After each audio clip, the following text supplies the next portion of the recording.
In the archives of the Chicago Historical Society, forensic historian Dr. Patricia Wells was examining a collection of early 20th century family photographs when she discovered an image that would unravel one of the city's most perfectly concealed crimes. The formal studio portrait, dated October 1904, showed two distinguished gentlemen in their 30s posed in the elegant manner typical of successful businessmen of the era. The brothers, identified on the photograph's backing as Thomas and Edward Morrison, Morrison Steelworks, October 15, 1904, appeared to be the epitome of American industrial success. Thomas Morrison, the elder at 35, stood confidently behind his younger brother Edward, aged 32. Both men were impeccably dressed in dark wool suits with high starched collars and silk ties, their poses radiating the quiet authority of men who commanded respect. In Chicago's business community, the Morrison Steelworks had been one of Chicago's most successful industrial enterprises since the 1880s, and the brothers had inherited the company from their father just 2 years before this photograph was taken. Their reputation in the city was impeccable. Thomas was known for his business acumen and served on the boards of several banks, while Edward was respected for his engineering innovations that had modernized their steel production facilities. However, as Dr. Wells examined the photograph under magnification, she noticed something that transformed this image of fraternal success into evidence of a carefully concealed crime. Edward Morrison's right hand, which was positioned casually at his side in what appeared to be a relaxed pose, was actually clenched tightly around a small object that he was clearly attempting to hide from the camera. The object was barely visible, protruding slightly between Edward's fingers, despite his obvious effort to conceal it completely. Under high-resolution digital enhancement, Dr. Wells could make out what appeared to be a small metal item, possibly jewelry or a decorative piece, that Edward was gripping with such intensity that his knuckles were visibly strained even through his formal gloves. What made this discovery particularly intriguing was the contrast between the brothers' public personas and the obvious tension visible in Edward's concealment of the mysterious object. While Thomas appeared completely relaxed and confident, Edward's forced smile and rigid posture suggested someone under considerable psychological stress, desperately trying to maintain a normal appearance while hiding something of crucial importance. The photograph had been taken at their family home's garden, rather than a formal studio, giving it an intimate, domestic quality that made Edward's obvious psychological distress even more jarring against the peaceful Victorian setting. The informal nature of the outdoor portrait and expensive residential setting suggested that this image was intended to document the brothers' business success and family prosperity, yet it had inadvertently preserved evidence of what Dr. Wells suspected might be one of Chicago's most cleverly concealed murders.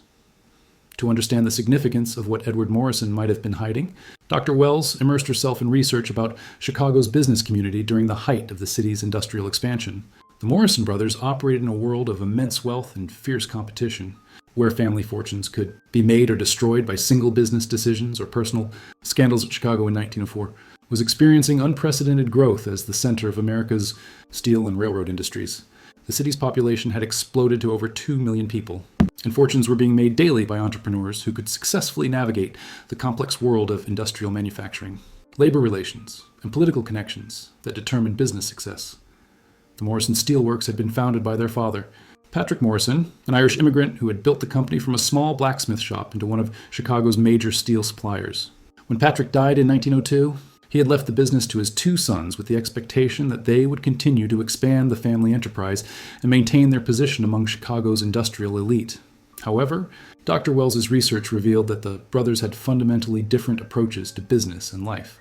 Thomas had embraced the aggressive tactics that characterized Chicago industry, forming alliances with political leaders and other businessmen to secure lucrative government contracts and eliminate competition.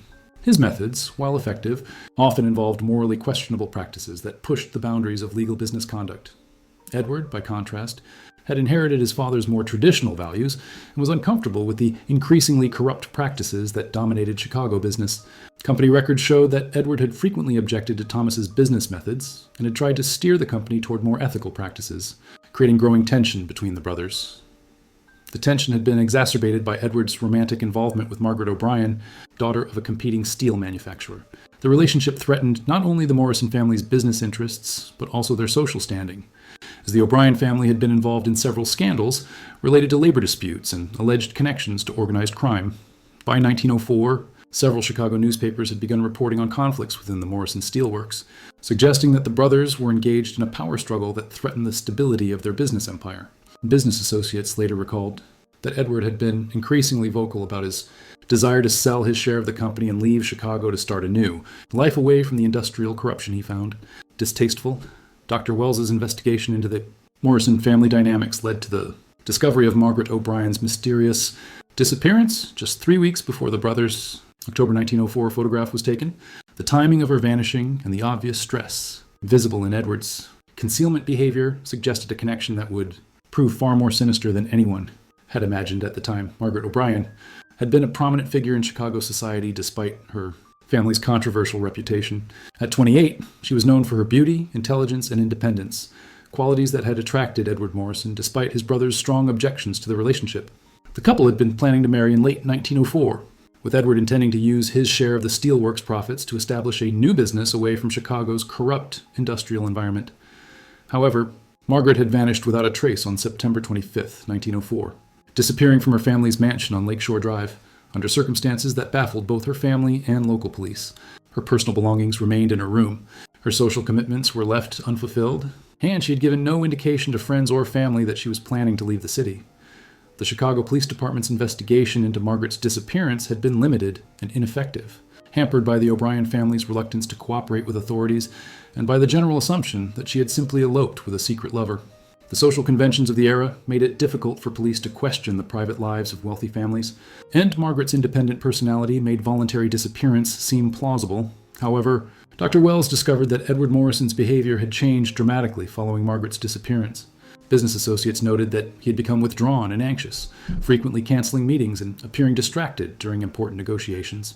His previous enthusiasm for reforming the company's practices had been replaced by a nervous preoccupation with personal matters that he refused to discuss. Most significantly, Edward had begun making arrangements to liquidate his interest in Morrison Steelworks and leave Chicago permanently. He had consulted with lawyers about selling his shares to Thomas and had begun converting his personal assets to cash and easily transportable investments. These preparations suggested that Edward was planning a hasty departure from the city, possibly because he was fleeing from something more serious than business disagreements.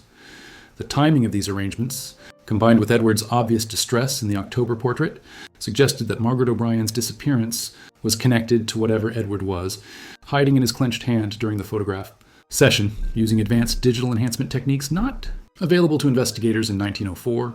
Dr. Wells was able to analyze the mysterious object that Edward Morrison had been hiding in his hand during the portrait session. What she discovered provided crucial evidence about Margaret O'Brien's fate and Edward's involvement in her disappearance. The enhanced images revealed that Edward was gripping a small piece of jewelry, specifically a distinctive gold locket with an intricate Celtic knot design that matched descriptions of a family heirloom that Margaret O'Brien had been known to wear constantly. The locket had been a gift from her grandmother and was considered one of her most precious possessions, making it extremely unlikely that she would have given it away voluntarily. Dr. Patricia Martinez, a specialist in historical jewelry analysis, examined the enhanced photographs and confirmed that the design elements visible in Edward's hand matched exactly the O'Brien family locket that had been described in newspaper society pages and police reports from Margaret's disappearance investigation. The distinctive craftsmanship and Celtic symbolism made the identification virtually certain. The fact that Edward possessed Margaret's most treasured piece of jewelry 3 weeks after her disappearance was damning evidence that he had been involved in whatever had happened to her.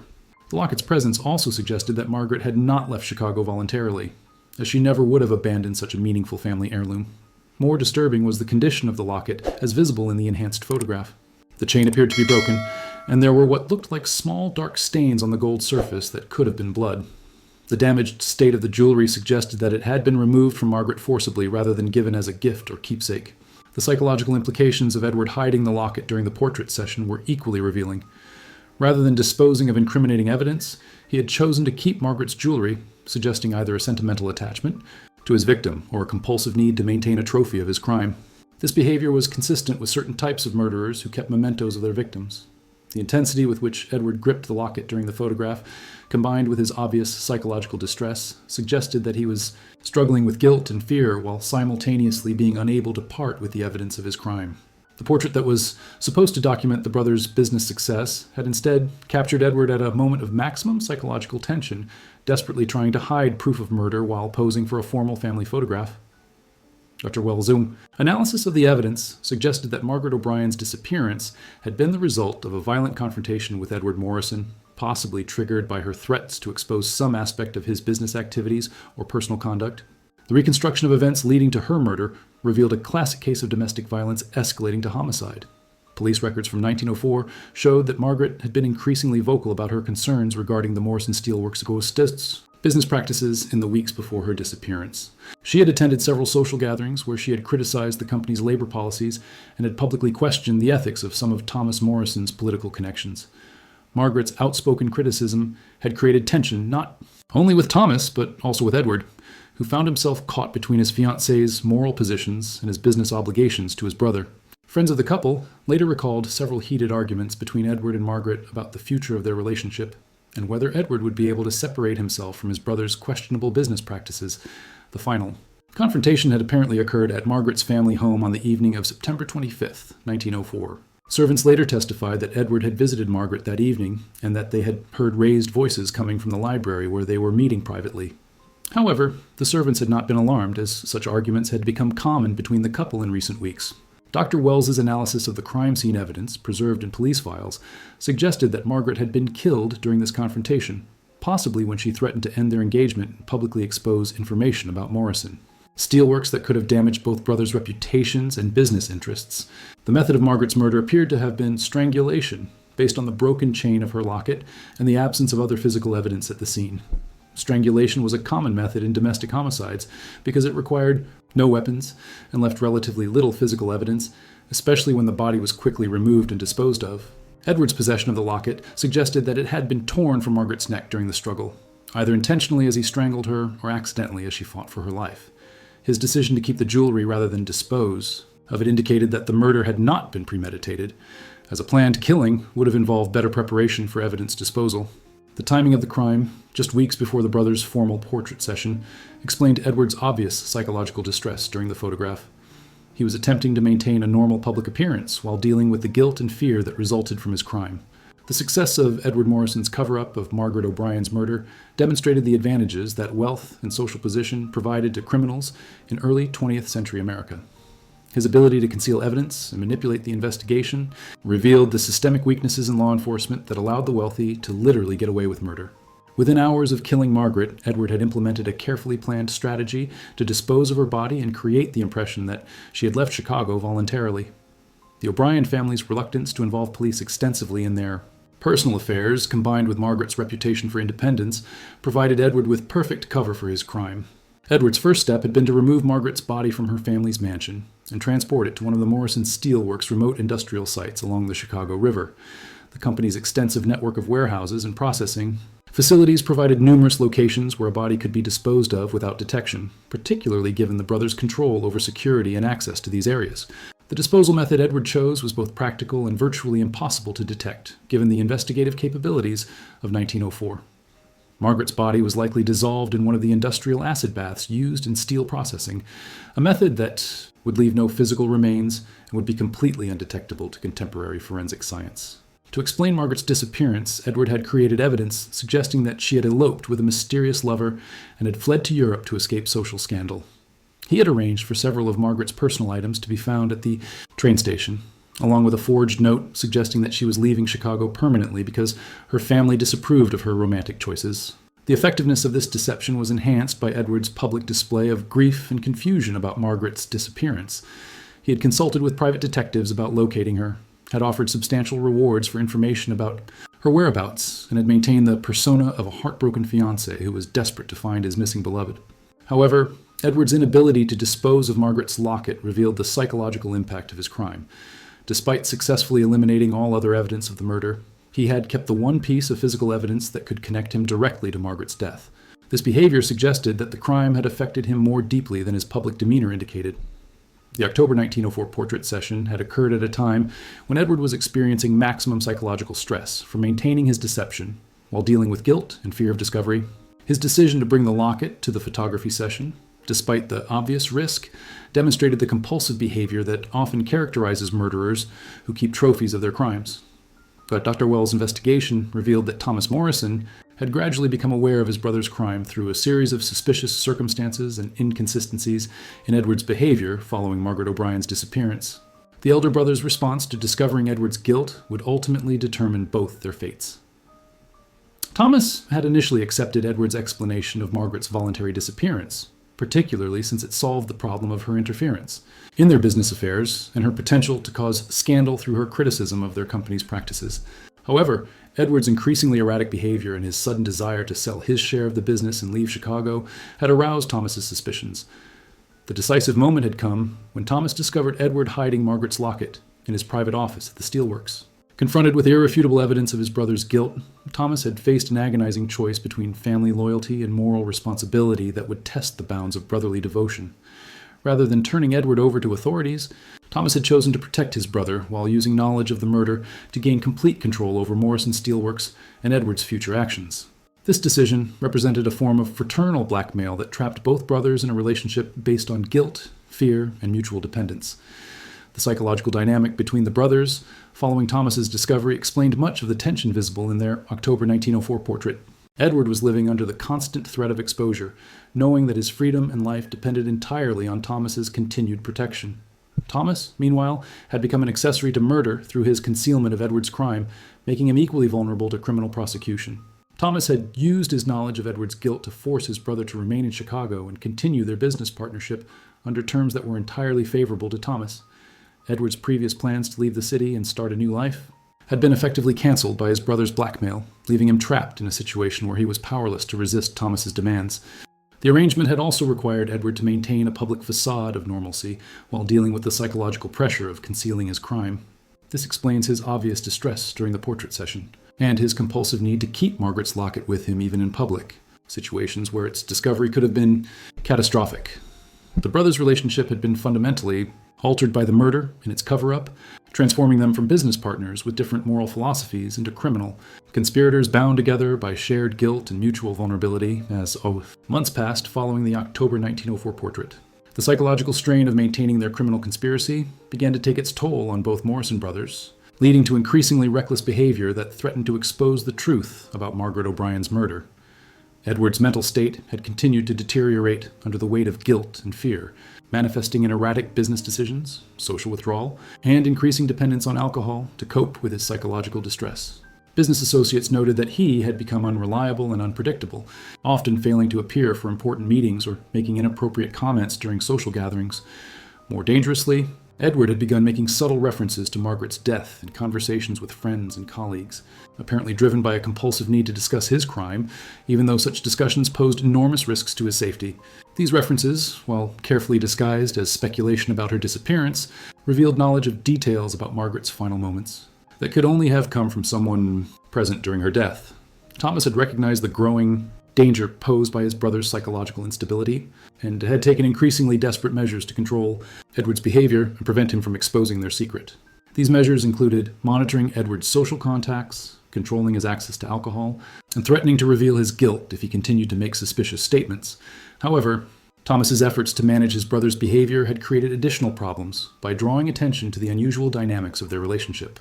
Chicago society had begun to notice the obvious tension between the brothers and the extent to which Thomas seemed to dominate Edward's personal and professional decisions. The situation had been further complicated by renewed interest in Margaret, O'Brien's disappearance from her family, and from private investigators who had been hired to locate her. As months passed, without any credible sightings or communication from Margaret, the initial assumption that she had eloped voluntarily had begun to seem less plausible. The O'Brien family's private investigators had begun asking more pointed questions about Margaret's relationship with Edward Morrison and about his behavior following her disappearance. While they had no direct evidence linking him to her fate, their inquiries had created additional pressure on both brothers to maintain their deception. The psychological strain of living under constant threat of discovery had begun to affect Thomas as well, as he struggled to balance his desire to protect his brother with his growing recognition that Edward's mental state made exposure increasingly likely. The burden of concealing a murder while managing his brother's psychological deterioration had created stresses that threatened to overwhelm even Thomas's considerable self-control. The truth about Margaret O'Brien's murder and Edward Morrison's guilt was finally revealed in March 1905, when Edward's psychological deterioration reached a breaking point that made continued concealment impossible. The circumstances of the revelation demonstrated how guilt and fear ultimately proved more powerful than wealth and social position in determining justice. The final crisis had been triggered by a chance encounter between Edward and Margaret's younger sister, Catherine O'Brien, at a Chicago social gathering. Catherine's resemblance to her murdered sister had apparently created a psychological shock that Edward was unable to handle, leading to a public breakdown during which he made statements that clearly revealed his knowledge of Margaret's death. Witnesses to Edward's breakdown reported that he had approached Catherine and had begun apologizing for something he claimed to have done to Margaret, begging for forgiveness while making specific references to Margaret's final moments that could only have been known by someone present during her death. The incident had created a sensation among Chicago society and had immediately attracted the attention of law enforcement. Under intense questioning by police, Edward had eventually confessed to killing Margaret during an argument about their relationship and about her threats to expose questionable business practices at Morrison Steelworks. His confession had provided detailed information about the murder method, the disposal of Margaret's body, and Thomas's role in concealing the crime. The revelation of the murder had destroyed both brothers' lives and reputations, demonstrating that even the most successful cover-ups could be undermined by the psychological impact of guilt and fear. Edward was charged with first-degree murder, while Thomas faced charges as an accessory after the fact for his role in concealing the crime. The trial had become one of Chicago's most sensational criminal cases, exposing the corrupt business practices and moral failures that characterized much of the city's industrial elite. The evidence presented during the trial, including the enhanced analysis of the October 1904 photograph showing Edward hiding Margaret's locket, had provided crucial proof of his guilt. Edward Morrison was convicted of murder and sentenced to death, though the sentence was later commuted to life imprisonment due to questions about his mental state at the time of the crime. Thomas Morrison was convicted of being an accessory to murder and was sentenced to 15 years in prison, effectively ending his business career and social standing. The Morrison Steelworks was dissolved following the brothers' convictions, with the company's assets being liquidated to pay legal expenses and provide compensation to Margaret O'Brien's family. The industrial empire that Patrick Morrison had built from nothing was destroyed by his son's crimes, serving as a cautionary tale about the moral costs of success achieved through questionable means.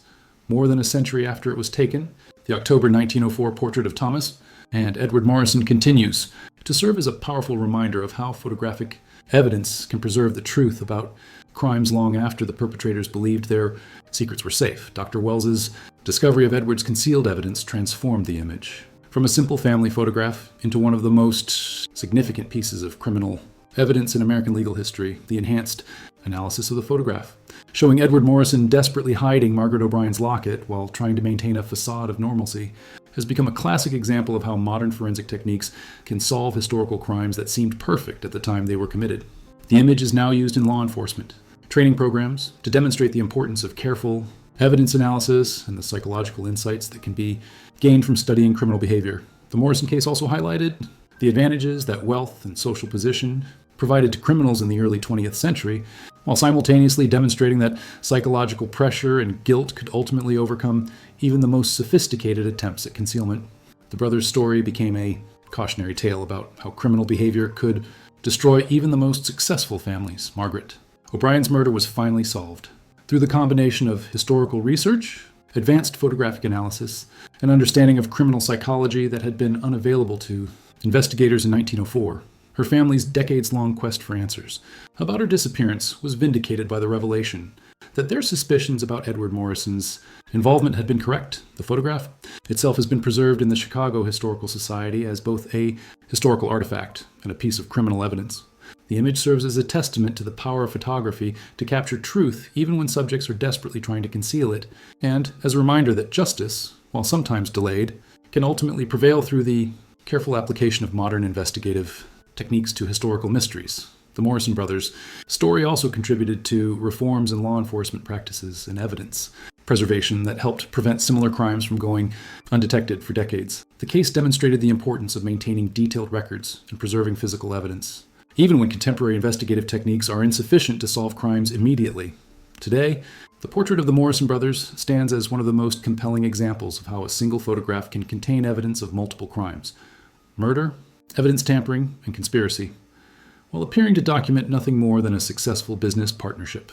The image reminds viewers that the most dangerous criminals are often those who appear most respectable, and that truth has a way of revealing itself even when it has been buried for over a century. Edward Morrison's desperate attempt to hide Margaret O'Brien's locket during what should have been a routine portrait session ultimately provided the evidence that solved her murder and brought justice for her family. The photograph that was meant to celebrate the brothers' success instead documented one of Chicago's most shocking crimes and served as proof that even perfect murders leave traces that determined investigators can eventually discover. The case remains a landmark in forensic photography and criminal investigation, demonstrating that with patience, advanced technology, and careful analysis, even the oldest and most carefully concealed crimes can be solved, ensuring that victims like Margaret O'Brien are never truly forgotten and that justice, no matter how long delayed, can still be achieved.